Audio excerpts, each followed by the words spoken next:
Hi, everybody. Welcome. I'm Mike Shields. Welcome to Next to Media.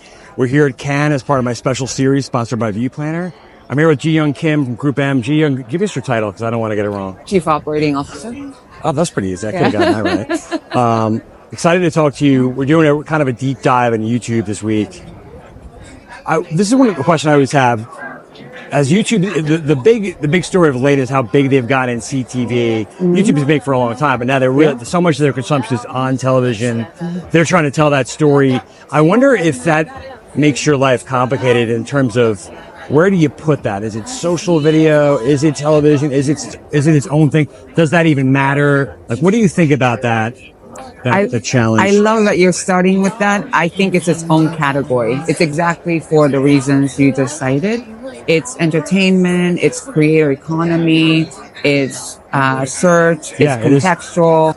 It's a lot of things that we haven't necessarily fully tapped into because typically we think of YouTube as one-dimensional. Yeah.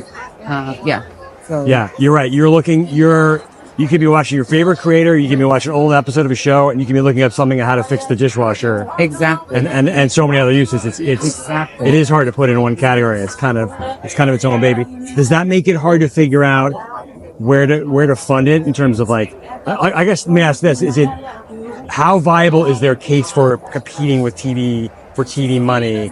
Do you lump that in when you're doing upfront buys, or are they still kind of on their own plane? So it's interesting because when we think about quote unquote competing with TV or replacing TV, we're really looking at TV metrics and metrics that originated decades ago. Yeah. So for example, there's a simple principle around reach and frequency that's been built and is very has stood the test of time.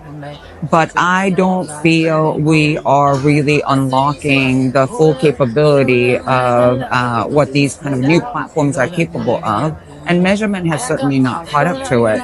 Another thing to kind of consider is reach is a means to something else. So I believe we have to start looking at YouTube from the perspective of what can it do in totality across the different formats, the different data sets, to drive the original goal, which could be things like business impact, likely something like brand love, right? Yeah. That's what we should be looking at. Right. Its nature is a little bit different than what the models are built for. Exactly. How is it replacing the things that we historically use to drive brand love and business outcomes?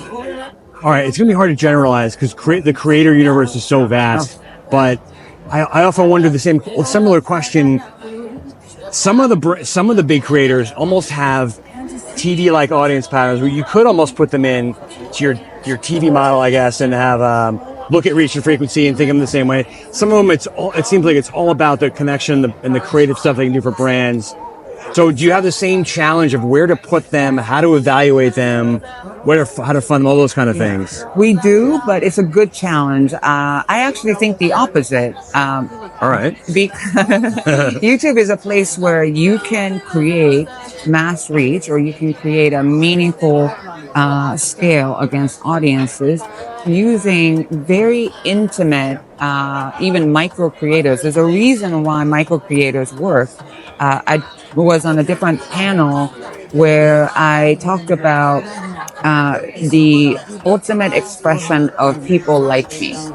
And that is being driven largely through micro creators. Yeah. I can't remember the last time I bought makeup without looking at somebody who looks like me, is of my age, and that's wearing great. it. YouTube, there's everybody. Exactly.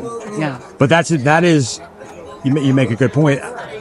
How to brand? I mean, it takes work to find those people. It's a lot of work, but it's so worth it. If you can create that intimate experience and this sense of personalization, and walk away from the notion that only quote unquote mass media and mass reach has the power to move brand love. I mean, that is incredible. Like, we have to do it.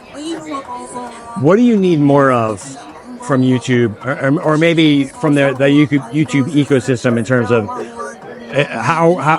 do we need better measurement, better analytics, attribute? What's kind of missing? What would make your life easier or better? It's like you're in my brain. Less so about making our lives easier. I feel like we still have not tapped into the full potential. YouTube is part of a massive Google platform, right? We have yet to see what it's capable of when it stitches together the consumer experience across display, across video, across search, like all the data points, the other complementary data sets, clean rooms, right? The cloud, commerce. Like we've yet to stitch these things together and understand what a true audience experience and journey looks like. It's interesting. They're very much trying to lean into shopping, as is almost everybody in media, really.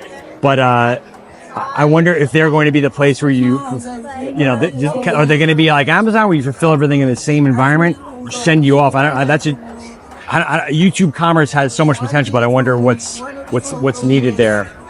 It's the stitching together. All the platforms have a similar challenge, including now CTV offerings that are taking in retail data. Right? Right now we're looking at it too one-dimensionally. So, for example, use of commerce data for targeting, use of commerce data for attribution. But it's the collection of, when you think about yourself, it's a collection of things that you browse. A lot of people shop for fun, for entertainment. It's a leisure activity. Exactly. And the patterns of purchase, all of these things make up a better understanding of consumers and where all this technology is going. So I do believe that the future is going to be a platform play. Last thing, G, is what's been exciting this week at Cannes that you're looking forward to maybe applying for the rest of or what should we know by the second half of the year that you're coming out of these conversations?